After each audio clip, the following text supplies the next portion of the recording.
Allez, salut à tous, exercice de range, comme on le fait tous les 15 jours. Et du coup, je répondais là à l'entre-deux des émissions à une question intéressante, donc je vais la reprendre quand même dans le replay. Là, on me posait la question par rapport à Avax, etc. Donc, Avax, c'est malheureusement un intermédiaire des ranges. Donc, il faut bien comprendre qu'au début, quand je vous apprends la stratégie, ce que je vous apprends, c'est une introduction à. C'est-à-dire, quand je vous apprends à trader les ranges, ça ne vous permet pas, clairement pas, d'accord, d'expliquer le marché.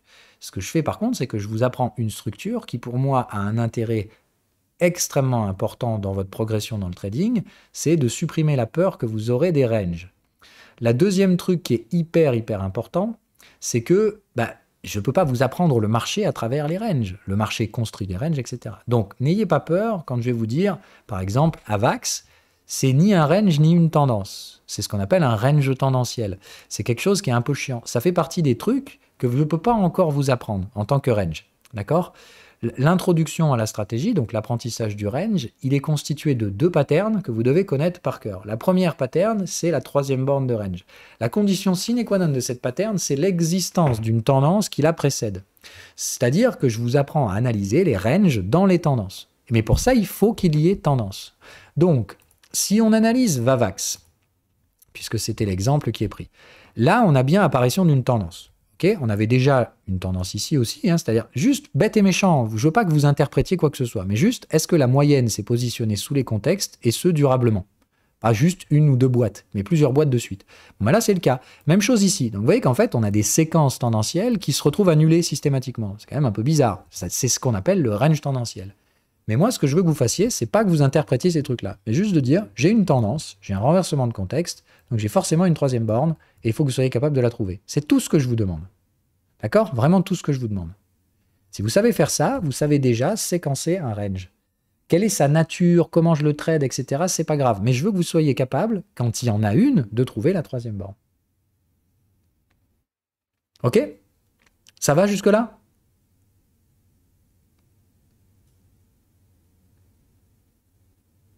Ok.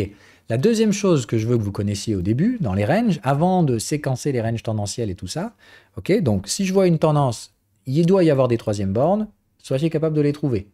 Ok? Derrière, est-ce que c'était vraiment une tendance ou est-ce que c'était un range tendanciel?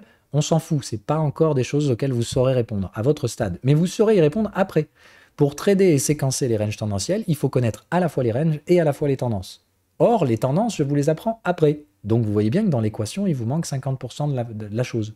Quand vous saurez trader et les ranges et les tendances, les ranges tendanciels, vous verrez que c'est hyper simple. Mais pour l'instant, non. Donc chaque chose en son temps. Vous ne pouvez pas tout comprendre au début, et l'apprentissage des ranges avec ma stratégie, c'est une introduction. Donc soyez rationnel avec vous-même. Une introduction ne peut pas vous permettre de tout comprendre, sinon ça se saurait. Donc il y a bien des structures de range qui vont vous sembler bizarres, piégeuses, etc. Très bien, moi ce que je veux, c'est que vous sentiez effectivement que ça diverge de ce que vous aviez l'habitude de voir. Ça, pour une tendance, c'est vachement moins tendanciel que d'habitude. Il y a un truc chelou, quoi. Le retracement est hyper vénère, quoi. Mais c'est bien, moi je veux que vous sentiez ça, mais pas que vous cherchiez à y apporter des réponses. Okay, quand je vous apprends à trader le range, je ne vous apprends pas en aucun cas, d'accord, à séquencer tout le marché. Ce que je vous apprends, c'est à commencer à structurer votre raisonnement pour apprendre à trader des patterns, enfin à repérer des contextes et après vous familiariser avec le trading d'une gestion du risque. C'est une introduction. Et une fois que vous maîtrisez ces ranges, on fait les parties intéressantes, la tendance, etc. Et le range tendanciel, ça vient derrière. Les structures alternatives de tendance aussi, les tendances multi-time frame aussi, mais chaque chose en son temps. Si vous voulez courir, c'est le meilleur moyen de vous faire des bobos aux genoux. Ok, donc ça, je voulais le dire, c'était hyper important. Donc, si ici, vous arrivez à voir, ok, moyenne qui monte, contexte renversé, troisième borne, je vérifie qu'on n'ait pas eu la pattern en retard. Merde, ici, j'ai peut-être eu la pattern en retard quand même, hein, c'est-à-dire le sommet, on va bien de contexte à contexte, on rebondit sans faire de nouveau plus haut et on rebelle. Donc, il y avait bien une troisième borne ici. En fait, elle n'était pas là, elle était là. Si vous savez faire ça, pour moi, tout va bien. Maintenant, ici, ça a été tellement rapide que je ne sais même pas si ça peut compter en tant que tel. Bref, donc c'est un peu le foutoir, mais dans tous les cas, voilà. Ici, c'est tout ce que je vous demande de faire. Sur les autres graphiques, par exemple, si on va sur l'euro-dollar ou je ne sais plus trop quoi, non, il y a voilà, une NZDO, c'est toujours le meilleur exemple, celui-là. Ok, quand vous avez ce genre de truc, c'est-à-dire, Je sais qu'ici je suis en range, hein, donc ma moyenne est à l'intérieur du contexte, donc je sais que c'est un range, et j'en compte les bornes. 3. Là, on est repassé contexte à contexte. Ok, donc là déjà, j'ai 1, 2, 3, 4, 5, etc. Je m'en fous de combien il y en a, 6, 7. À partir du moment où j'ai 4 bornes et plus, c'est nœud. Ça veut dire, ici, bah, je vais chercher les bornes les plus larges de ce range. Et là, Dieu sait qu'on en a mis des bornes, hein. Alors, je m'assure toujours, évidemment, d'être dans le range le plus large. Donc ici, c'est en hebdomadaire. Et pareil, hebdo, je compte les bornes. 1, 2, 3, 4. Donc à partir de là, déjà, je sais qu'il faut mettre un fibo. Parce qu'au final, 5, 6, 7, 8, 9, 10 bornes de range. Il est content, celui qui a tradé ça, autrement qu'avec du nœud. Ok, donc c'est les deux seules choses que je veux que vous soyez capable de faire. Si vous voyez un mouvement tendanciel, même s'il a l'air un peu chelou, c'est-à-dire même si au final c'est un range tendanciel, si vous avez vu une installation de la moyenne plusieurs fois sous le contexte et que vous avez un contexte haussier, d'accord, et une moyenne haussière sous le contexte, c'est qu'il y a il y a un bout de tendance. Donc il y a forcément une troisième borne, trouvez-la. Si jamais vous avez un machin qui ressemble à rien, qui met que des bornes de range et il n'y a jamais aucune installation de structure tendancielle, eh ben, nœud. J'applique la stratégie la plus con du siècle, c'est-à-dire je trade quand on déborde les bornes avec un niveau de retracement Fibonacci élevé. Et bref, je réduis mon risque par le fait de trader des prix très larges. Avec des stops très larges, et ça, normalement, ça marche. Et c'est la seule stratégie à adopter dans ces ranges. Ok ? Quand vous faites ça correctement et que vous l'avez appliqué, intégré et que vous le comprenez, eh ben, on peut commencer la tendance. Vous voyez ce que je veux dire? C'est ce que je vous demande à faire dans les ranges, d'arrêter de vous prendre la tronche, mais de savoir sectoriser très vite comment vous polarisez un range. Est-ce qu'il était précédé d'une tendance? Oui, non. Si tel est le cas, il y a forcément une troisième borne. Je m'assure évidemment que la tendance, elle ne soit pas sur l'UT supérieur. Je regarde juste le time frame au-dessus. Si le time frame au-dessus n'est pas en range, bah, tout est bon. Ok? Je traite juste pas un range dans un range d'UT supérieur. Sinon, dans ce cas-là, j'applique ma gestion du risque sur l'UT supérieur. Ça marche? Tout con. Vraiment tout con. Vous me faites ça correctement, sans surinterpréter, en écartant toute la daube de merde qui circule dans les ranges, type la corrélation avec ceci, voilà, tout ce à quoi je vous pète les couilles en ce moment, à surtout pas écouter dans le Bitcoin, etc. Parce que faisons-le encore une fois sur le Bitcoin, puisque c'est quand même assez rigolo. Donc sur le Bitcoin, puisque c'est le truc du moment, ok, qu'est-ce qu'on a ici? Ok? Donc, il n'y a pas besoin de se tordre le cul. La moyenne et le contexte qui montent. C'est que ça. Égale tendance, égale, il y aura forcément une troisième borne de range. Est-ce que là, il y a une troisième borne de range? Attention, c'est le piège. Eh ben non, pas encore.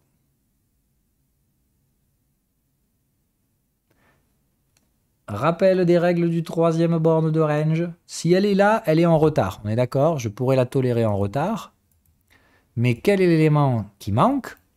Preuve à l'appui, je n'invente pas les règles. Elles sont écrites dans ce putain de prési. Allez, prési. Donc, range. Oh punaise. Bon. Troisième borne. En retard. La séquence. Ok. Le prix casse le support du canal de tendance et revient chercher le contexte acheteur, mais ce dernier ne se retourne pas. Donc je dois casser le canal de tendance, mais ne pas casser le contexte. C'est ce que je vois bien ici sur le point A. Au point B, le prix rebondit sans faire de nouveau plus haut et retrace au moins jusqu'au canal de tendance résistant. Ok, donc là déjà on est niqué, on avait dit pas faire de nouveau plus haut. Donc bon, si vous me dites on n'a pas fait de nouveau plus haut, on a juste mis une mèche, ok, mais dans tous les cas, ça passera pas au point C. Puis le prix rebaisse à nouveau, casse le point bas précédent et doit également renverser le contexte. Qu'est-ce que c'est qui passe pas ici? Déjà, le sommet, pour moi, ça passe pas, mais surtout, il faut renverser le contexte. Vous ne saurez donc pas avant la fin du trimestre. Et je préfère vous le dire, puisque moi, c'est moi qui l'ai codé l'algo, donc je sais ce qu'il va faire. Vous, normalement, avec un peu d'habitude, vous allez voir un peu que si ça rebondit vite ici, eh ben, on va pas retourner le contexte. Autrement dit, vous avez 99% de la pattern, mais il manque 1%, et si le 1% ne valide pas, la pattern entière ne valide pas. Ça veut dire qu'on n'aura même pas fait de range hebdomadaire, on aura juste bien secoué les débiles, mais on n'aura jamais fait de troisième borne. Ok? Pas de troisième borne égale pas de range. L'hésitation a beau être énorme, d'accord? Si on ne tient pas les clôtures trimestrielles, ça veut dire qu'on n'a pas travaillé ces zones de prix. On y est passé rapide, on a secoué les moutons, et puis voilà. Voilà, et de toute façon, donc comme je vous dis, même si vous avez une 3BR, machin, je sais pas quoi, il faut aller en mensuel, parce que ici, oh bordel, on est au début de la tendance, mais on a déjà les moyennes très loin des contextes, avec des contextes qui montent. On voit le décalage de la valeur absolument stratosphérique, ici. Pour ceux qui tradent en tendance, vous savez ce que c'est le breakout. D'accord? Un fort décalage de la valeur, c'est le moment où il y a eu un breakout. Voilà. D'ailleurs, on l'a ici, hein, on a déjà un gros décalage de valeur. Donc, ici, on est dans ce que vous ne pouvez pas encore faire, mais on est au début d'une tendance. C'est un contexte que je vous apprendrai très vite. Ok. Ça marche. Et en mensuel, est-ce qu'on est proche de faire quoi que ce soit en termes de range? Très loin de ça. Hein. Là, il faudra attendre la fin de l'année avant d'espérer retourner les contextes. Et on en est très très loin. Donc, clairement, pour l'instant, le range est en daily. Il pourrait être en hebdomadaire, mais il faudra attendre la fin du trimestre pour ça. Parce que si ça rebondit vénère, eh ben, le range ne sera pas du tout en hebdo. OK? Et ça, vous devez être capable de le faire autant que moi. Ce n'est que de l'analyse de range. Vous devez trouver le time frame le plus large de ce range. Donc vous devez voir qu'en hebdo, on n'en est franchement pas loin. Il y a 99% qui est rempli. Mais par contre, ça reste un fucking range dans une tendance. Donc dans tous les cas, jamais vous cherchez à vous positionner vendeur dans une tendance haussière. Je vous apprends les troisièmes bornes, qui sont donc contre le sens de la tendance. Donc effectivement, vous allez vendre une tendance haussière. Mais je vous apprends ce trade dans le but de vous apprendre à récupérer vos profits correctement après. Donc, je vous apprends à trader les troisièmes bornes parce que ce que vous ferez dessus sur ces troisièmes bornes après, c'est récupérer des profits. Ok? Donc, je vous apprends à faire l'inverse de ce que je vous demanderai de faire après en tendance. Quand vous serez en tendance, les troisièmes bornes seront des zones de prise de profit.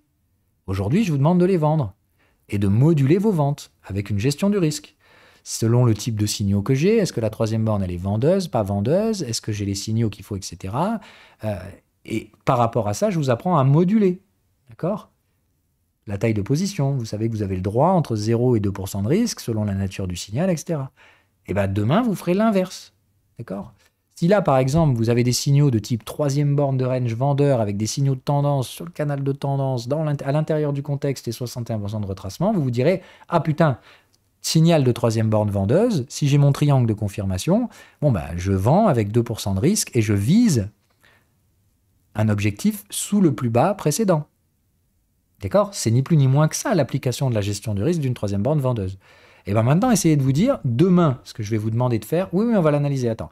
Demain, ce que je vous demanderai de faire, c'est de raisonner inverse. C'est-à-dire, si vous identifiez une troisième borne de range vendeuse et que vous êtes dans une tendance haussière, ça veut dire qu'il va y avoir un retracement et que vous allez pouvoir racheter moins cher. Dans ce cas-là, vous allez prendre un profit partiel et vous rachèterez sur l'objectif de cette troisième borne. Vous voyez ce que je veux dire? Là où aujourd'hui, je vous dis, vendez et récupérez vos profits, okay, demain, vous ferez, OK, take profit 25, 30, 50% maximum selon la nature du signal, et je rachète ici. Et voilà comment on trade les tendances, en fait. Vous comprenez pourquoi je vous casse les couilles à trader les ranges? C'est chiant, mais parce qu'après, vous ferez l'inverse de ce que vous faites aujourd'hui. Mais comme vous aurez déjà appris à moduler vos prises de risque, à définir vos objectifs, vous comprenez que quand on va inverser le mécanisme derrière pour le trader dans le sens de la tendance cette fois, ce sera beaucoup plus facile.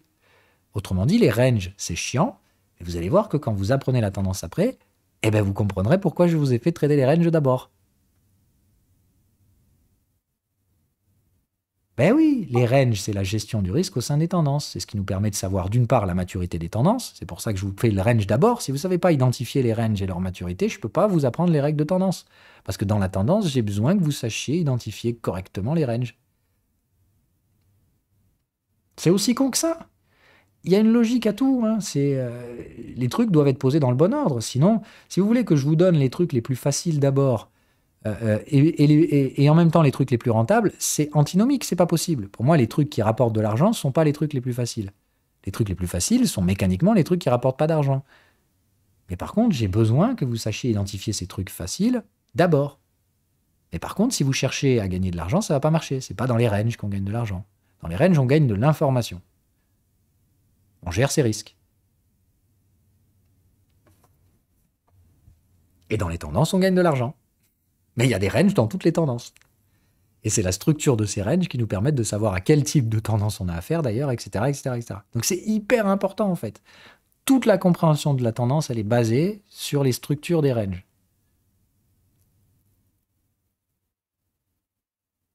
Alors pardon, pour le range, je veux dire qu'on check le WTI, 1 heure, ultra mature, switch 4 heures. Ok, alors attendez, donc on va refaire, maintenant on repart sur les exercices. Donc troisième borne GMT, dans l'ordre, et après on fait le WTI.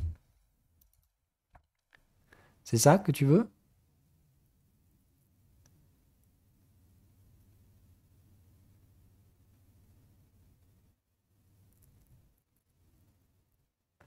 Non, non, non, non, non. Alors, oui, c'est pas grave. On reparle pas de... Là, je viens de blablater pas mal, donc on revient au trading. Ah oui, GMT, USDT, d'accord. Bah, c'est d'historique, moi, qu'est-ce que tu veux que je fasse? À quel time frame? Alors, si vous voulez qu'on analyse des ranges, bon, on va chercher le time frame du range. Donc là, vous voyez, j'ai pas d'historique, donc c'est forcément sur le time frame en dessous que je commence à avoir quelque chose. Ok, le 4 heures, c'est quoi ça comme contexte? Très vite, moyenne, en position relative par rapport au contexte. Ça, c'est forcément un range. Donc, la question que vous vous posez suivante, est-ce qu'il est précédé d'une tendance? Non. Ok, donc ici, qu'est-ce qu'on fait? Bah rien. Ou alors, à défaut, on met Fibonacci, point barre. Et on trade dès qu'on déborde les contextes avec les ratios Fibonacci. C'est tout. Voilà, point. Il n'y a rien de plus à faire. 10 secondes d'analyse. Oh putain. Et alors que ça, je te parie que si je tape $GMT sur Twitter, je vais avoir toutes sortes d'analyses fondamentales du projet, le machin, le bidule, le truc qui parle, le token du futur, le machin, je sais pas quoi. Regardez-moi ce potentiel de croissance extraordinaire. Et ben moi je te dis neuneu et j'en ai rien à foutre du reste.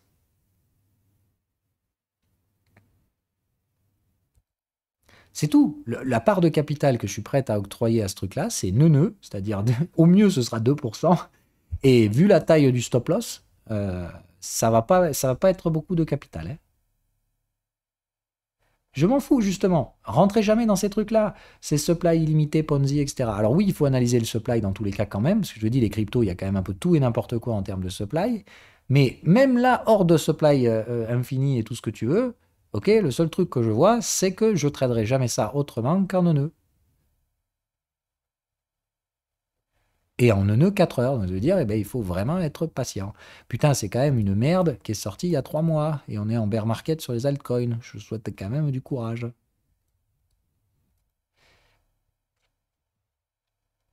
Alors,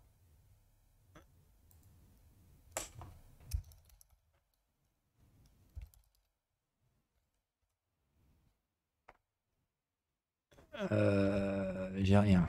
Alors, j'imagine que c'est Niosis, Nio USD. Oui. Oula, déjà, c'est listé que sur des petits exchanges à la con. Je vous le redis encore une fois, les gagnants de demain sont déjà là et ils sont dans le top 20. Ou top 20 élargi, allez, on va dire top 30. Parce que je dis ça juste parce qu'Atom est top 22. Mais rassurez-vous, il va revenir dans le top 10, hein, il faut juste être patient. Bon, j'aurais peut-être tort aussi, hein. Donc, je vais arrêter, sinon il va me dire que je shield mes coins, c'est vrai. Alors, au beau d'air. Alors, donc là, bah, il y en a de la troisième borne de tendance à manger là-dessus. Ça, c'est une belle tendance, il n'y a pas de souci, hein. Regardez la durée d'installation de la moyenne sous les contextes. Donc, je vais tout de suite regarder l'UT supérieur pour m'assurer. Ah, c'est probablement là que ça se produit. Alors, du coup, qu'est-ce qu'on a ici? Est-ce qu'il y a une troisième borne?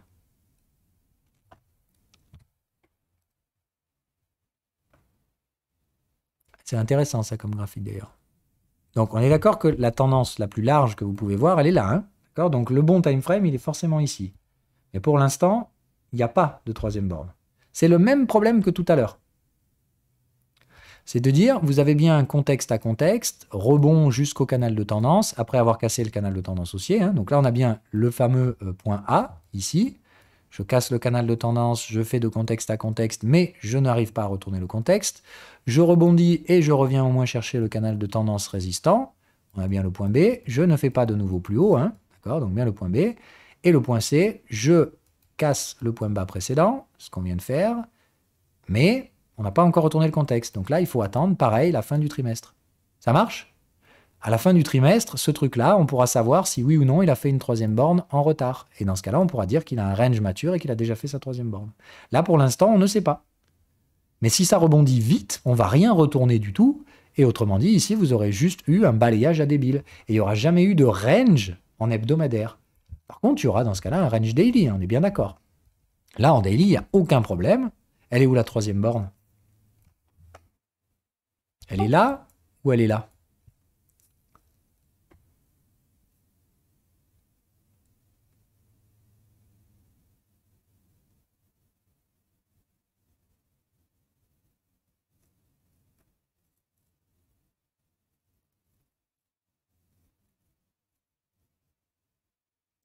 Alors là, très franchement, c'est un pire exemple. C'est de la merde. Je vais pas vous mentir. Moi, pour moi, elle est là. Hein.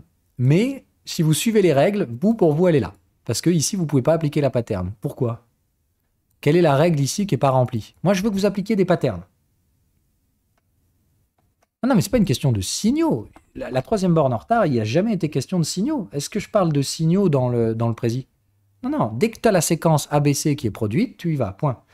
Donc ici, dans la séquence ABC de la troisième borne en retard, qui aurait donc pu se positionner ici, quelle est la règle qu'on ne respecte pas? Ah, le contexte, il est retourné là. Attends, ici, il est retourné ton contexte. Là, il est cassé.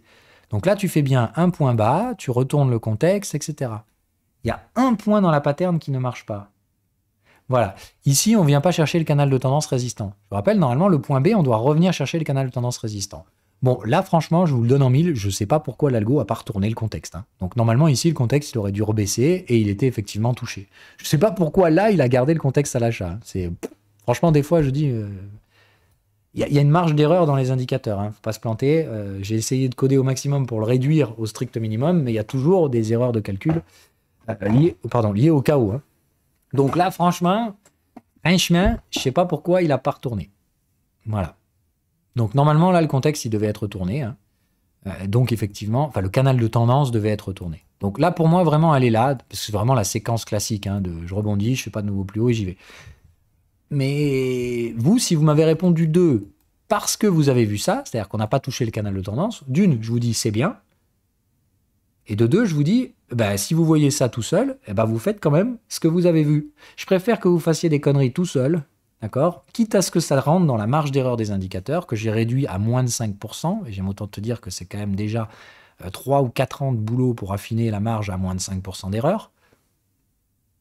Et c'est surtout que maintenant, si j'essaye de gagner 1% de plus dans la marge d'erreur, c'est-à-dire le moment où pour moi les indicateurs ne réagissent pas comme il faut,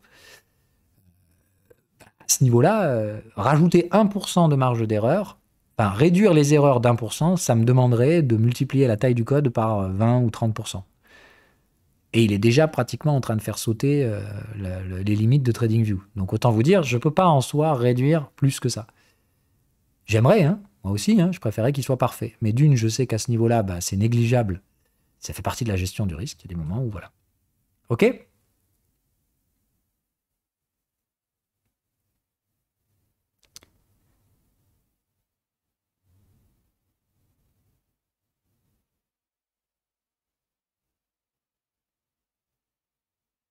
Donc, troisième borne, de toute façon, comme je vous dis, quand il y a un doute, on revient toujours chercher les zones. Donc, il n'y a pas grande surprise, à mon avis, qu'on soit revenu chercher ici. Donc, que vous me la mettiez là ou là, la troisième borne sur ce time frame, honnêtement, ici, je ne peux pas vous en tenir rigueur. Si vous avez marqué ici, clairement, franchement, visuellement, pour moi, elle est là, ici aussi. Mais par contre, vous avez tordu une règle. Donc, si vous l'avez fait, j'espère encore une fois que cette règle, vous l'avez vue. D'accord ? Pensez toujours que malgré le fait que vous maîtrisiez les séquences, il faut toujours vérifier les règles. Là, ici, si vous avez vu qu'on avait enfreint la règle, c'est bien.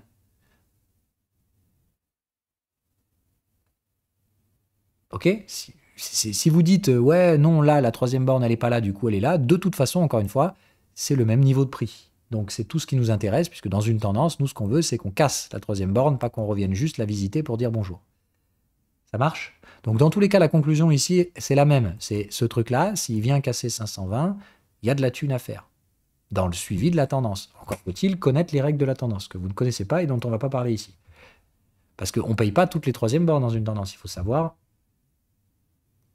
quelle est la tendance primaire, où on en est, quelle est sa maturité. Trader les tendances, c'est pas juste ah, c'est facile, dès qu'il y a un range, j'achète.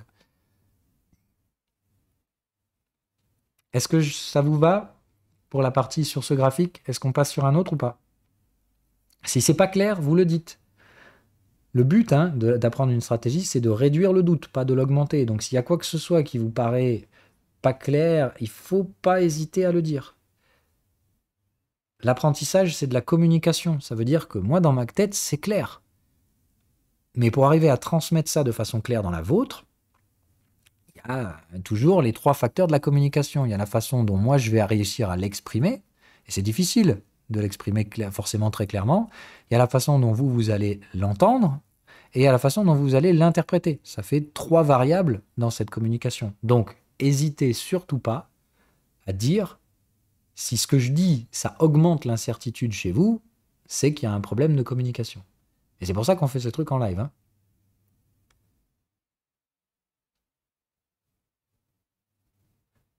Comment les zones de contexte sont tracées? Alors, c'est un algo. C'est un sacré putain d'algo de nique sa mère que je me suis bien fait chier à faire. Donc, je peux pas vous donner le code. Voilà. Par contre, tu le fais avec des trendlines. Ça, j'ai aucun problème. Comme je l'ai dit, l'algo, il est là pour tracer ces contextes tout seul et surtout vous tracer les contextes historiques.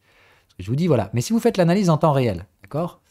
Donc, la question que tu dois te poser, on va se remettre du coup en temps réel. On se dit, on est là. OK. Et la question que tu dois te poser, sans les indicateurs, c'est est-ce que j'avais une 3e borne ici sur ce time frame? Donc, je supprime les indicateurs. Il te faut donc, comme toujours, je pense, une moyenne. Donc ici, tu vas ajouter une moyenne. Alors, attends, je vais remove tous les indicateurs. Voilà. Donc, add moyenne mobile. Donc ça, tu sais faire, il n'y a pas de souci. Normalement, tu vas ajouter une moyenne. Merde, pardon. Average, moving average. OK. Donc, tu es sur un time frame de référence daily. Donc, tu sais que moi, la moyenne 20 du contexte, c'est celle qui sera 2 fois au-dessus. Donc, tu vas aller chercher la moyenne 20 mensuelle. OK. Donc, tu as ta moyenne 20 mensuelle. Ça marche. Derrière, ce que tu vas faire, d'accord, c'est, comme on a dit, tracer des canaux. Donc, tu vas devoir tracer un canal de tendance. Bon, là, normalement, il te faut un indicateur de cycle. OK. Mais on va tracer le contexte d'abord. Donc, tu cherches les gros cycles de ce marché. On va dire c'est ça, ça, ça, ça. OK. Et tu vas me tracer un canal. Quand ton prix baisse, tu traces le canal par rapport aux 2 résistances. D'accord? Et tu fais la parallèle. Grosso merdo, ton canal, il fait ça. OK? Et tu traces au point bas tangent entre les 2 sommets. Est-ce que ça marche pour tout le monde? Donc, est-ce que tu as cassé ton canal de tendance? Attendez, j'ai pas de réponse. C'est clair pour tout le monde ou pas? Il ne doit pas y avoir de doute là-dessus. Hein. Pour caler les creux et sommets, là, d'accord, il faut un indicateur de cycle. Donc, vous en choisissez un et vous vous démerdez, mais ici, ça doit vous donner ça. Au pire, il y a l'incertitude de peut-être vous allez me dire il y a eu un cycle ici. Et ben dans ce cas-là, si vous pensez, je veux pas que vous pensiez, je veux que votre indicateur le dise. Si votre indicateur il dit qu'on a fini un cycle ici, et ben dans ce cas-là, vous me tracez le même canal, mais ici. OK? Et vous voyez que de toute façon, la conclusion, c'est la même. Ici, dans tous les cas, on trade très largement sous le canal de tendance. Donc, qu'est-ce qui se passe quand on a cassé un canal de tendance?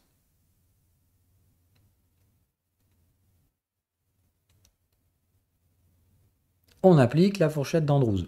Donc ici, je m'en fous de savoir si votre sommet il est là ou pas là. Ok, on va prendre les 2 cas de figure. Dans les 2 cas, vous devez maintenant prendre une fourchette d'Andrews et la positionner. D'accord? Tac, tac, tac. Ok, bon, celle-là déjà, ça sent pas bon, puisque là, vous n'êtes même pas retourné. Inside, c'est encore pire. Vous essayez d'en trouver une, hein. Vous prenez, m'en fous, moi, vous prenez toutes les variantes. Ok. Le seul truc, c'est qu'il vous en faut une baissière. Donc là, déjà ici, dans tous les cas, vous n'avez même pas un contexte vendeur. Donc là, vous voyez, c'est pas possible. Si on fait la même fourchette sur l'autre,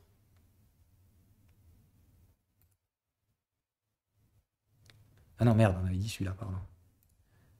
La même fourchette sur l'autre, viens là, mon petit. Voilà. Là, j'ai une fourchette baissière. Moi, je vous recommande d'utiliser l'inside. Je ne sais pas pourquoi il ne veut pas d'ailleurs.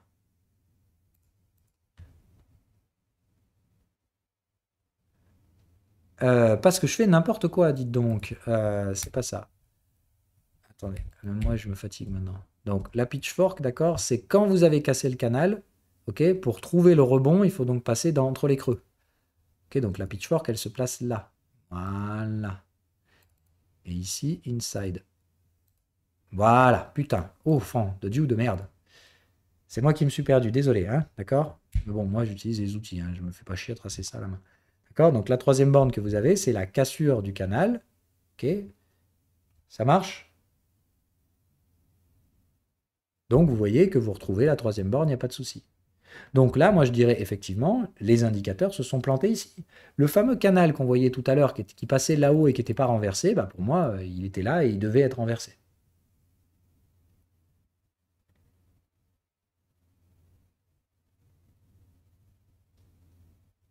Ça, c'est pour les gens qui n'ont pas les indicateurs, hein.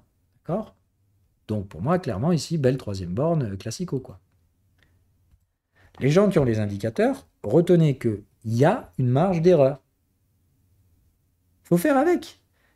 Si ce que fait l'indicateur, ça ne vous plaît pas, bah, au mieux, vous le refaites à la main, mais moi, je vous dis surtout, acceptez la marge d'erreur. Elle est tellement négligeable qu'il ne faut pas... Quand vous n'êtes pas d'accord avec les indicateurs, surtout quand vous débutez, je préfère franchement que vous ayez tort en les ayant suivis, que de commencer à dire ouais non là c'est une marge d'erreur, je retrace à la main. Vous voyez ce que je veux dire? J'ai construit ces trucs-là parce que quand je vous ai vu faire à la main, pour ceux qui sont là depuis 2-3 ans là, d'accord? Ceux qui ont connu les indicateurs avant Framework, qui était là il y a plus de 3 ans et a connu avant Framework? Voilà.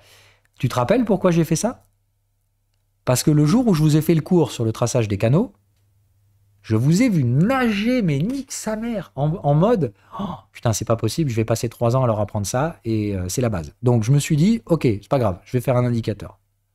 Il fera pas parfait, mais il fera le boulot correctement.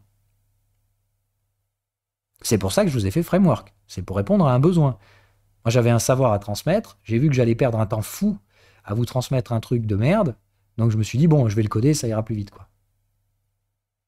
Voilà. Et tu vois, à l'époque, tu faisais plus de conneries que la marge d'erreur de l'indicateur.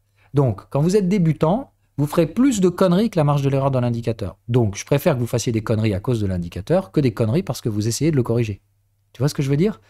Maintenant, si vous êtes suffisamment expérimenté, là, les Monkey Numos, que vous en avez bouffé pendant 3 ans du framework, on est bien d'accord que quand il déconne, vous le voyez.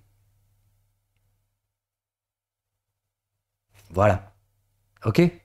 Donc, avec de l'expérience et de la pratique, que vous commenciez à questionner certains contextes de l'indicateur, super. Mais ça veut dire qu'à ce moment-là, vous avez le recul pour le faire. Vous avez l'expérience pour le faire. J'ai aucun problème qu'un jaune qui a utilisé Framework pendant 2-3 ans me dise « Ouais, mais là, franchement, je suis pas trop d'accord. Le contexte, il aurait dû se retourner, etc. » Vos yeux, ils seront tellement habitués à voir le comportement des contextes que vous allez voir les anomalies. Moi, je les vois quand le contexte ne réagit pas comme il faut. Ça me paraît pas normal. Je le vois tout de suite que ça dévie.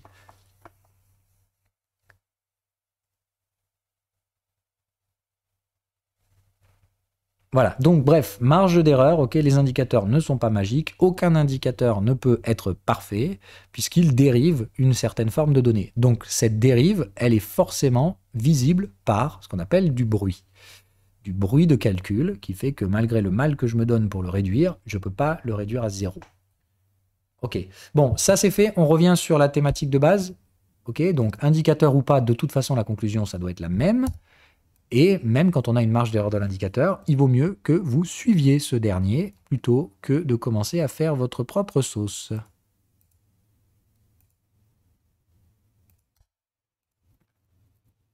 Non, après, l'indicateur, il a un avantage que ne t'offrira pas le dessin manuel.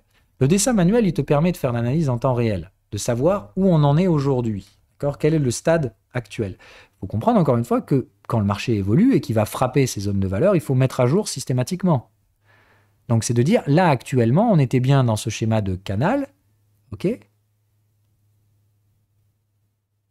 Mais il faudra le mettre à jour dès qu'on sort par le haut de la pitchfork, du canal de pitchfork. On est d'accord? Ce que fait Framework, c'est qu'il te fait tout ça tout seul. Lui, il va se mettre à jour comme il faut, t'as rien à faire. Mais surtout, ce que fait Framework, c'est qu'il te montre ce qui s'est passé avant, quelle a été la dynamique passée. Et quand vous ferez de la tendance, il va falloir analyser ce qui s'est passé avant. C'est là où, effectivement, il y a quand même un avantage en gain de temps énorme. Par contre, ça se paye au prix d'une petite marge d'erreur de calcul qui est introduite par l'indicateur. Si vous le faites à la main, il n'y a plus d'erreur. 0, 100% si vous tracez correctement tous les canaux, vous serez plus précis que l'indicateur. Par contre, il y a beaucoup de travail à fournir. Mais si vous êtes capable de le faire nativement et rapidement, enfin pour moi, tu vois, tracer un canal dans ma tête ou une pitchfork, ça faisait des années que je savais faire ces trucs-là. Donc si tu veux, visuellement, j'ai aucun mal à le faire. Vous, au début, je me suis rendu compte que c'était pas le cas. Et que le gap entre vous et moi était énorme. Donc c'est pour ça que je me suis dit, bon, ben, le gap est tellement énorme, on va faire un indicateur. Ce sera toujours mieux que ça, quoi. Oui, oui, mais bon, si tu veux, on peut faire là, il nous reste combien de temps? Il nous reste un quart d'heure. Si vous voulez, on peut faire un quart d'heure d'analyse sans indicateur. On analyse n'importe quel graphique que vous voulez, sans rien, à tracer des canaux.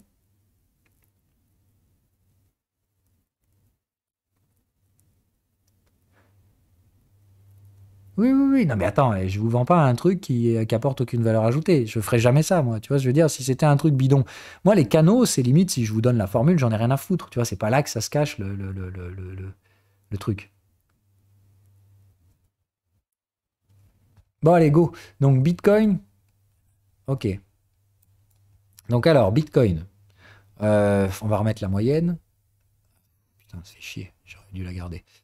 Moyenne mobile. Est-ce qu'il aurait gardé le setup? Évidemment non. Ok, donc une moyenne 20 mensuelle, largement haussière. Bon là ici on va pas se mentir, on voit bien qu'il y a eu une tendance. Ok, donc la question c'est à quel moment on casse le canal de tendance? Donc là j'ai pas d'indicateur de cycle, mais on va faire comme on peut, d'accord? Donc on va imaginer les cycles. Bon, il faudrait que je vous prenne un indicateur de cycle. Bon, allez, on va le faire correctement. Donc vous devez faire ça avec un indicateur de cycle. Je ne sais plus lequel je vous avais dit d'utiliser. Putain, est-ce qu'il y en a un qui s'en souvient? Mais à partir du moment où vous en choisissez un, vous changez plus, hein, on est d'accord? C'est pas parce que ce jour-là, l'indicateur, il vous plaît pas. Parce que comme d'hab, le Madrid machin mes couilles, il aura lui aussi sa marge d'erreur. Hein. Madrid sine wave. Mais c'est lequel, putain? Ok, Madrid sine wave. Allez, donc on utilise Madrid. Donc là, vous aurez les canaux de tendance, on est d'accord. Hein. C'est-à-dire là, vous aurez les sommets au niveau tendance. Si vous les voulez au niveau contexte, il faudra me le faire sur l'UT supérieur. Hein, et dans ce cas-là, vous changez de time frame, hein, c'est pas un problème. Donc, sur l'UT tendance, bon, on s'en fout en plus, parce que vous devez faire du contexte. Hein, d'accord. Donc, pour trader le daily, on va monter d'un cran et on va venir chercher nos cycles ici. Ok. Donc, j'ai eu un cycle complet avec un sommet ici et après, donc, un sommet là et mes deux creux sont là. Ça marche pour tout le monde? Donc, sommet, sommet. Pardon, on a dit qu'on faisait en temps réel. Donc, ça fait creux, creux. Ça, je sais pas si vraiment on peut compter. Hein. Mais bon, moi, je dirais sommet, sommet, creux, creux. Et ça, plus anomalie statistique. Là. Donc, bref, ok. Donc, j'ai mon deal. Je vais tracer mon canal ici. Easy. Donc, je prends mon canal. Le prix baisse. Donc, je fais bien de sommet à sommet. Reporter au niveau du creux intermédiaire. Punaise. Ok? Donc, ici, on avait bien donc un canal de tendance qui était au-dessus de la moyenne et on le renverse. Donc, troisième borne ou troisième borne en retard. Mais en tout cas, il y a forcément une troisième borne puisqu'on est sorti par le bas. Ça marche?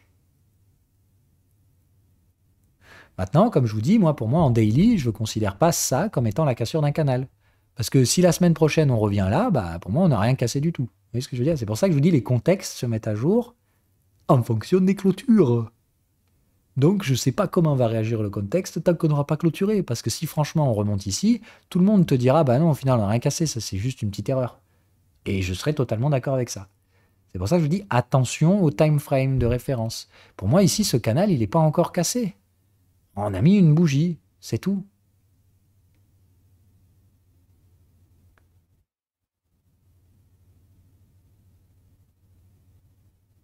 Ok? Donc on tente de le casser, ce canal. Pour l'instant, c'est pas une réussite, mais attention, ça pourrait être le cas. Voilà. Donc vous voyez, c'est la même analyse. Si on revient faire la même chose sur le time frame inférieur, donc au niveau du canal de tendance, ici, on n'a pas les mêmes cycles. Donc là, là, là et là. Ok, enfin, donc on baisse, donc on prend les deux derniers sommets, reportés au creux entre les deux. Donc ici, ça nous donnerait un canal de tendance qui fait ça. Je dis, on suit bêtement les règles. Hein. Donc là aussi, il y a les imperfections de l'indicateur. Hein. Moi, je pense que c'est pas là le sommet. Hein. Tu vois, pour moi, il est là. Hein. Donc ce serait vraiment de dire, moi je m'en fous, mais je veux que vous respectiez des règles. À partir du moment où vous utilisez un indicateur, vous externalisez une partie du processus vers cet indicateur. Il introduit lui aussi sa propre marge d'erreur. Mais vous avez donc ici sorti par le bas du canal de tendance et tenté de sortir par le bas du contexte. D'accord? Que c'est ça que vous avez. C'est ça qui est en train de se passer sur Bitcoin. Dans notre analyse de contexte daily. Ok? Vous avez donc un contexte qui était ascendant qu'on tente de casser, et vous avez un canal de tendance ascendant qui s'est fait casser. Lui, il est cassé, hein, on est d'accord. Est-ce qu'on est bien d'accord? Tout le monde? Et là, il ne peut pas y avoir d'erreur. Hein. Ça, c'est application de la stratégie, bête et méchante. Ok? Donc là, il faudrait peut-être fine-tune un peu le truc, parce qu'à mon avis, il y a trop d'erreurs là. Donc moi, je mettrais peut-être un 45 ici pour essayer de voir si ça ne me fait pas sauter pas mal des conneries qu'il y a dessus. Parce que là, j'aimerais faire sauter ce truc-là. Là. C'est pas bon. Donc, comme d'hab, un indicateur, il faut que vous le pimpiez. Hein. Non. Bon, déjà, j'aime pas ce truc, moi. Hein. Enfin, les phases, là, c'est pas bon. Hein. Enfin, pour un indicateur de cycle, ça, c'est pas bon. Hein. Pas plutôt Hilbert Sine Wave, là. Ça, c'est mieux, ça. Voilà. Ah, mais non. Putain, support une résistance. Ça compte sa mère. Hilbert Oscillator. Ça peut être bien, ça.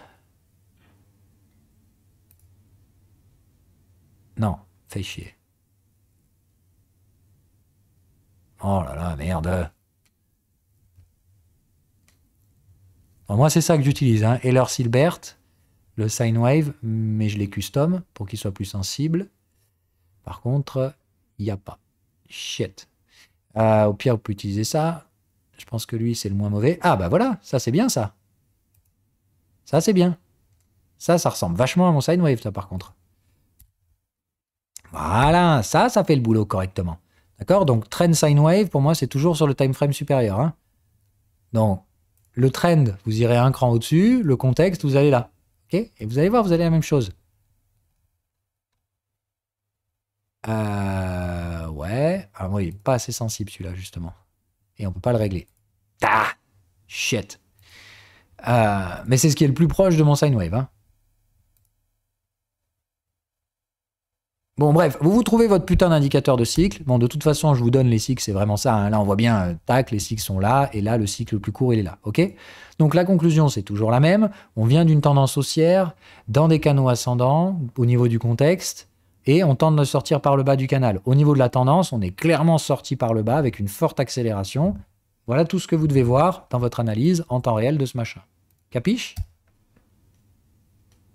Ça, tout le monde est capable de le faire. On est d'accord? Là où il y a un peu d'incertitude, c'est comment on positionne les cycles. Donc comme j'ai dit, trouvez-moi un indicateur qui le fait correctement et ne changez plus. Parfois, cet indicateur, lui aussi, aura des trucs pas cool. Il va vous mettre un cycle au milieu de nulle part, c'est une erreur statistique, bah vous le suivez. D'accord? Il vaut mieux avoir tort avec un indicateur que de customiser le truc en mode aujourd'hui, je sens que c'est comme ça. Ok, n'ayez pas peur d'une erreur statistique liée à l'utilisation d'un indicateur. L'indicateur, normalement, il est plus profitable en évitant vos propres humeurs. Ok? Donc, on est bien d'accord. Maintenant, je supprime tout ça. Attends, non, parce qu'il va me supprimer mon drawing. Ok. Donc, on l'a dit, canal de tendance cassé violemment par le bas, canal de contexte en tentative de cassure, mais ascendant toujours. Allons-y. Oh putain, c'est fabriqué en 2 minutes. Non, en 2 secondes. Et qu'est-ce que j'ai? Un canal de tendance ascendant qui se fait dégommer ce sa mère. CQFD, on avait bien le bon truc. Un contexte qui monte. Bon, là, on l'avait légèrement baissier. Et on tente de passer dessous. Est-ce que vous n'aviez pas la même chose en moins de 2 secondes? Voilà. Donc, 95, plus de 95% du temps, les indicateurs feront exactement la même conclusion que ce que vous aurez en faisant ma main à la mimine. Ok? Des fois, ça diverge. Mais c'est négligeable et normalement, la divergence de plot, enfin de rendu, ça doit de toute façon vous amener à la même conclusion. Très probablement. Ok? Donc il n'y a pas de magie avec les indicateurs. Et si vous tracez à la main, vous devez de toute façon utiliser des indicateurs qui eux-mêmes vont incorporer les mêmes erreurs. Enfin, erreurs, des marges d'erreur. Donc ne cherchez pas la perfection, c'est pas possible. Mais trader sans indicateur, au doigt mouillé là, quand on est débutant, non. D'accord? Quand on est expérimenté, j'en ai déjà vu des expérimentés trader sans aucun indicateur. Moi, vous me retirez ça, je trade aussi bien. Parce que dans ma tête, je sais comment ces trucs-là se comportent. Donc, j'ai pas d'indicateur visuel, mais j'utilise des repères visuels dus à l'expérience. Vous m'enlevez mes indicateurs, je vous jure que je trade très bien. J'en ai pas besoin. C'est une ceinture de sécurité. Et je préfère les suivre si même parfois je suis pas d'accord avec, parce qu'ils m'ont plus souvent sauvé le cul que l'inverse. Non, mais même si je les avais pas codés, hein. Même si je les avais pas codés.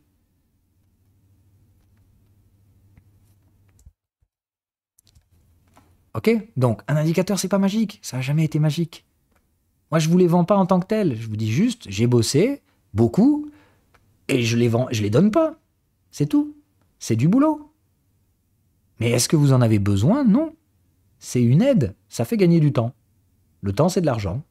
Si vous n'avez pas l'argent, ben vous prenez le temps. Moi, je vois pas où est le problème. Une analyse, c'est pas supposé prendre 3/4 d'heure. Donc, si vous devez prendre 2 minutes pour tracer des lignes d'abord, mais putain, faites-le. Si vous n'avez pas les sous pour payer les indices, mais vraiment, prenez 2 minutes pour tracer à la main. Apprenez à le faire correctement. Déjà, ça, la démarche est bonne pour moi. Ça veut dire que vous commencez à constituer une forme de récurrence et d'application stratégique. Mais surtout, tout ce que je vous donne autour, qui est gratos, visible partout, toutes les patterns. D'accord? Quand je vous dis, on trade sous le canal de contexte, etc., vous avez juste à transposer ça en, bon, ben moi, j'ai pas de canal de contexte, mais je vais aller tracer mon canal 2 UT au-dessus, en suivant mon indicateur de cycle. Même s'il m'induit en erreur, je préfère suivre mon indicateur de cycle. Point. OK? Sa marge d'erreur doit être normalement faible.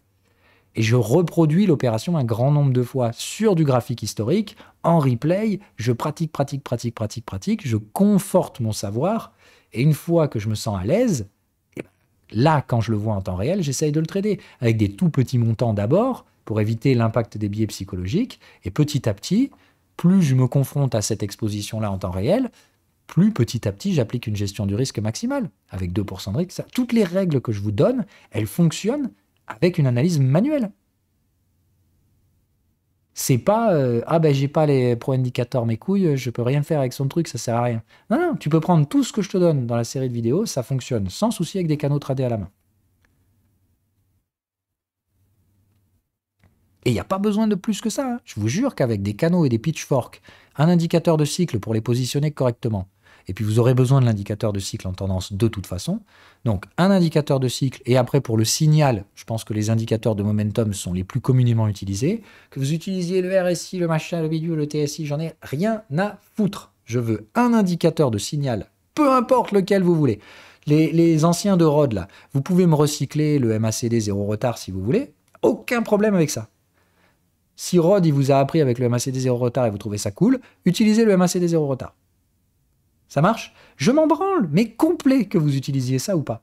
Je veux un indicateur de signal, un indicateur de cycle et un repère visuel lié à du multi-time frame. Ça veut dire qu'il faut vous sortir les doigts et me tracer. Vos indicateurs doivent avoir un comportement différent en tendance et en range. Donc, comme je vous dis, pour moi, le référent tendance, c'est le canal de tendance.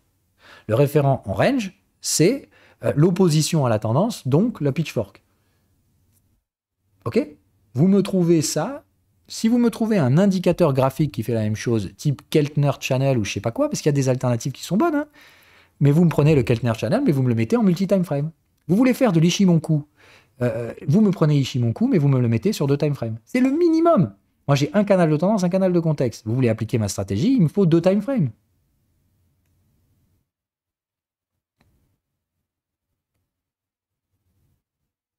OK?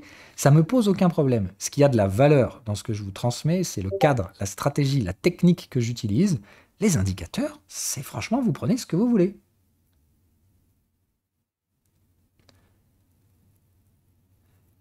Alors, toi, fais gaffe, parce que je t'ai déjà prévenu il y a un an. Et tu es encore en train de vendre tes indicateurs. Et ça me plaît pas du tout. Hein.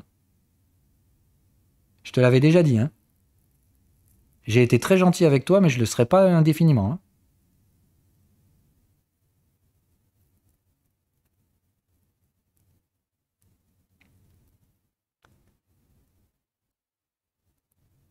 Il sait très bien. Bref, c'est pas grave. J'aime pas taper sur les gens, c'est pas mon deal. Donc, voilà. Euh,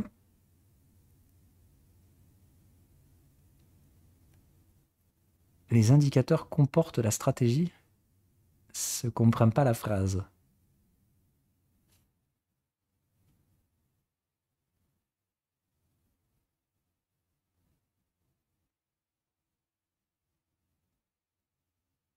Alors, le même sine wave que moi, c'est pas possible. Mais le plus proche, là, c'est celui que j'ai trouvé tout à l'heure, là. Je sais plus comment il s'appelait. J'ai pas fait gaffe. Mais tu l'as sur le replay. Donc, tu regarderas en replay. À mon avis, il faut le tuner un petit peu plus rapide. Ah oui, mais putain, il n'y avait pas les réglages. Ça, ils font chier, quoi. Bon, enfin bon. Euh,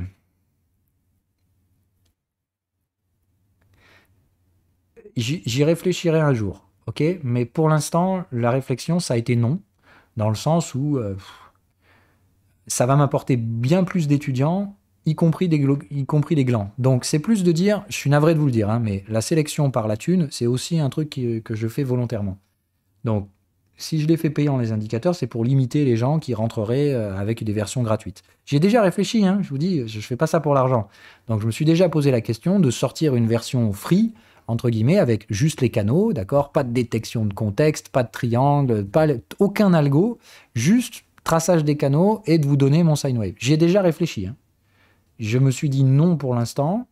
Je reste ouvert à la question, mais pour l'instant c'est non parce que je me dis le problème c'est que je vais me retrouver avec 4-5 000 étudiants de plus, et déjà que vous me gavez alors que vous n'êtes pas si nombreux que ça, je n'ai pas vraiment envie, si tu veux, de me lancer dans l'affaire. Surtout qu'à partir du moment où je lâche, enfin où j'ouvre les vannes, je ne pourrai plus jamais revenir en arrière. Ce qui me gêne surtout, c'est le fait que voilà, si je le fais, j'ai pas de retour en arrière. Je le ferais bien en mode expérimental, de dire ok, je le fais pendant 2 mois, mais par contre, ne me cassez pas les couilles si je dis non après. Je sais que si je fais ça, je vais me faire blâmer, hein, donc je préfère ne pas le faire pour l'instant.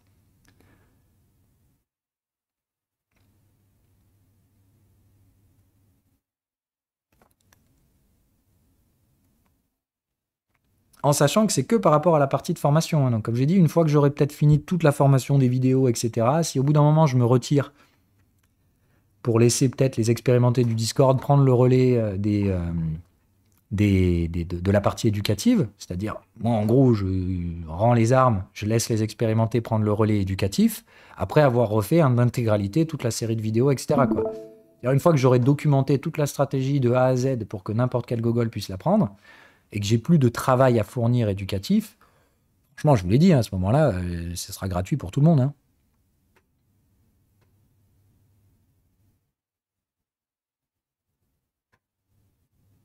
Oui, oui.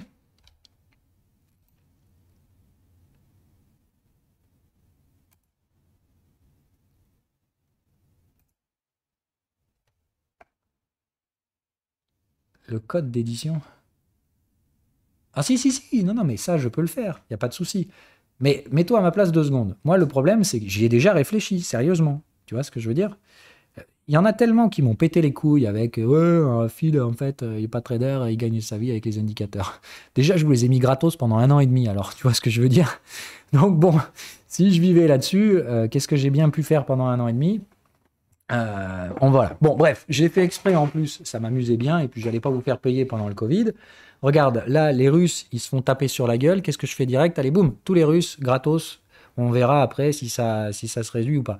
Donc, tu vois ce que je veux dire? Bon, je fais franchement pas ça pour la thune. Mais à un moment donné, ils m'ont tellement fait chier que je me suis dit vraiment, je pense que je vais tout mettre gratuit, comme ça, voilà. Mais il y a 2 choses qui m'ont bloqué. Donc, comme je t'ai dit, la première, c'est que comme il n'y aura plus cette sélection par le capital, je vais me retrouver avec une pléthore astronomique de glands qui me prennent un temps fou, d'accord, et que j'ai pas spécialement envie d'avoir. Euh, donc déjà, ça c'est le premier truc qui me gêne. Le deuxième truc qui me gêne, comme je dis, c'est que c'est un chemin sans retour. Je pourrai jamais faire machine arrière. Si je mets un truc gratuit, Je peux pas le remettre payant derrière juste parce qu'il y a trop de gens qui sont rentrés. Tu vois, je veux dire, enfin, je pourrais moralement difficilement justifier ça. Et je vais me prendre un backlash énorme si jamais, effectivement, je veux faire machine arrière. Le deuxième truc qu'il faut comprendre, c'est que... Merde, putain, j'ai oublié ce que je voulais dire.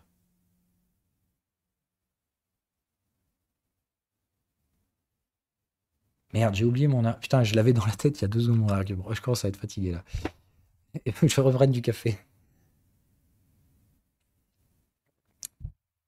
Oui, de toute façon, il est 14 heures, on va s'arrêter. Hein. Oui, oui, je sais que c'est par rapport à ça. Non, mais c'est même pas de justifier. Mais je justifie que dalle, hein. Je vous explique. Parce que je pense, encore une fois, que le débat est intéressant. Voilà, ah, c'est ça, exactement. Et c'est pas cool pour ceux qui ont déjà payé. Enfin, tu vois, moi, je me mets à la place d'un mec qui me dit, qui y est depuis 1 an et des poussières, ou un mec qui était en train de payer, et d'un coup, pouf, tout gratuit pour lui du jour au lendemain. Et pour tout le monde derrière. Le mec, il va me dire, attends, franchement, t'es gentil, mon coco, mais enfin, franchement, moi, j'ai payé, les autres, c'est gratuit. Donc, qu'est-ce que je fais? Je vous rembourse tous? Peut-être pas quand même. Enfin, moi, j'ai payé des taxes et tout, hein, donc c'est bien gentil. Moi, je peux pas vous rembourser. Hein. T'imagines ce que ça ferait pour moi? Ça veut dire là, c'est travailler à perte. Là, c'est complètement con. Donc, pour moi, il y a d'un point de vue ce côté-là, qui est assez chiant. Donc, je préfère être franc avec vous. Je vais vous le dire. Aujourd'hui, de toute façon, vous avez à peu près, quoi, c'est quoi? C'est 18 mois, 20 mois. Donc, de toute façon, j'ai commencé ça en juillet dernier. Donc, je peux vous dire un truc. Si jamais un jour je mets ça gratuit, j'attendrai au moins les 20 mois. Au moins. Et le jour où où je rendrai éventuellement ce truc-là disponible à tout le monde gratuitement, c'est le jour où il y aura pratiquement plus d'abonnements en cours ou que la plupart des abonnements en cours seront plutôt sur la fin. Pour léser le moins de personnes possible. Et encore une fois, je le ferai que dans ces situations-là. Si je me retire en plus de la partie formation, comme je vous dis, c'est-à-dire si je me mets à faire autre chose et que j'ai suffisamment documenté le contenu éducatif, pour que j'ai pas besoin d'être là tous les jours à vous sucer, à un moment donné, je me dis, bon, quand même, là, je vais leur mettre gratos. Ok? Donc rassurez-vous de toute façon, que vous payez ou non, aujourd'hui, vous savez au bout de combien de temps ça s'arrête. D'accord? Puis c'est quand même pas une fortune. Hein. Enfin, quand je vois les prix des formations des autres gogoles, c'est quand même impressionnant. Vous savez pourquoi vous payez. En plus de ça, vous payez jamais en avance. D'accord? Vous payez au fur et à mesure. Donc si ça vous plaît pas, vous vous barrez. Et puis de toute façon, vous connaissez la finalité. Ça finira de toute façon par être gratuit. Soit parce que vous avez payé 20 mois de suite, soit parce qu'au bout d'un moment, je vais me retirer de la formation et du coup, je vois pas l'intérêt de vous faire payer. Mais dans tous les cas, j'attendrai qu'un maximum de gens qui aient payé arrivent au bout de leur truc pour léser le moins de personnes possible. Donc dans tous les cas, ça sera au minimum dans 2 ou 3 ans si je vous le mets gratuit. Mais ça finira comme ça. Hein. Qu'on se le dise, ça finira comme ça. Oui, il y a ActiveTrade aussi, oui. Mais ActiveTrade, ils sont bien gentils. Hein. Il y a... Tiens, d'ailleurs, il faut que je m'en occupe dès qu'on aura fini ce bordel. Parce qu'il y en a plein qui n'ont pas joué le jeu sur ActiveTrade. Donc il y en a plein, je vais vous virer correctement et gentiment. Bah oui, mais je suis désolé, moi je suis trop bon, trop con. Tu vois ce que je veux dire? Je connais mes faiblesses, hein, je suis très gentil, mais il y a des gens qui abusent. Et je déteste ça. Hein. Donc je serai sans pitié avec ceux qui n'ont pas joué le jeu. Parce qu'il y en a, ils ont rempli le formulaire, ils ont même pas ouvert le compte chez ActiveTrade. Tu vois ce que je veux dire? Ceux-là, t'inquiète pas, je les ai dans le coin de la tête. Quand il faudra taper, je ne serai pas gentil.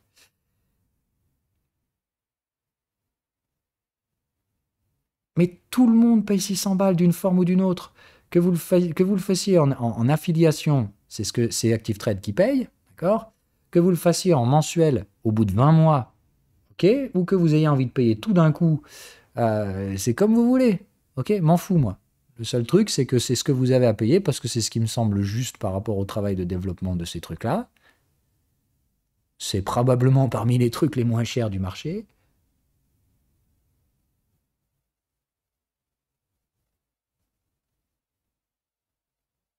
Et puis voilà, c'est tout. C'est comme ça. C'est un choix que j'ai fait. Maintenant, je ne veux pas changer grand-chose. Et ça. Pardon, du coup, on va couper le replay parce que ça n'avait rien à foutre dans le replay, ça, de toute façon. On aurait dû blablater autour de ça. Dans 2 semaines pour la partie de ceux qui regardent en replay. Désolé pour le blabla à la fin. Mais il y a quand même une partie intéressante aujourd'hui, surtout sur la partie non-indicateur et tout ça. Hein. C'est hyper important, encore une fois, de vous structurer par rapport à ça. Que vous commenciez avec ou sans indicateur, ce qui compte surtout, c'est que vous restiez constant dans la démarche. C'est hyper important. Allez, ciao!